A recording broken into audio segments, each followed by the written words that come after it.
Eccoci, buongiorno. Buongiorno. Amici ed amiche di Sportissimo Channel, vi facciamo vedere dove siamo, avete già capito, c'è anche il trenino. Il trenino della felicità. Quello che menzionavamo ieri, siamo ben coperti perché fa un freddo becco, esatto, per non dire altro. Siamo in attesa che si colleghi il nostro sciamano, perché anche stavolta le prime 4 partite ne ha azzeccate 3, l'unico è stato Davide a azzeccare Venezia-Milan. Sì. Ecco, aspetta, tienimi questo Dammi un attimo, qua. Servizio tecnico. Se ora partecipa, cerca di muoverti. Vorrebbe anche bere un caffettino.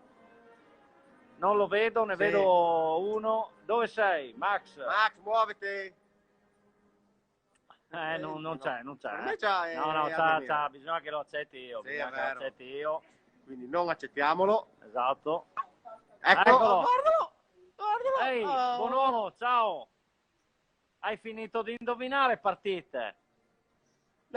No. Però la connessione è una roba Sì. vergognosa. Max, per piacere. Esatto. O paghi la bolletta, Esatto. o paghi la bolletta oppure potenzi Sì, la no, connessione. Infatti. Sì. Potenzia la connessione lì per piacere. Sì. Diciamo che ho dovuto staccare quella di internet e ho messo quella del cellulare, come sempre. Ah, ok. Ecco, adesso, Ok. adesso Ti sentiamo bene. Allora, visto che azzecchi tutti i pronostici, io ti obbligo a fare la schedina dalla E prossima a momenti, volta. invece di Venezia-Milan, era Venezia-Juventus, perché hai detto Venezia-Milan, quello l'ho sentito, invece Venezia-Juventus... Senti, guarda che adesso voglio sapere chi vince il mondiale di Formula 1. Io punto su Verstappen, Non ti poi dopo sento? voi potete... Io ho detto, mi sentite? Lo vince Verstappen, secondo te? Ok, allora staremo a vedere. Io voto Hamilton, magari essendo impopolare, ma secondo me centrerà l'ottavo titolo. Il fattore gomme sarà fondamentale. È vero. Ne parleremo domani comunque. Buona domenica allora. Ciao Max. Un saluto veloce. Ciao ragazzi! E ovviamente staremo a vedere se l'Inter, e qua vi faccio una bella guffata, va in testa. Io direi di sì. Vabbè. Va bene, dai, buona domenica, buona Formula 1, buon campionato.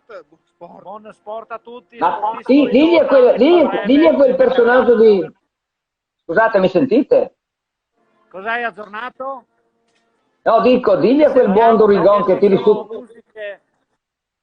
Dite al Durigon che tiri su quella la mascherina sul naso, Durigon, devi coprirlo quel naso. Eccola qua.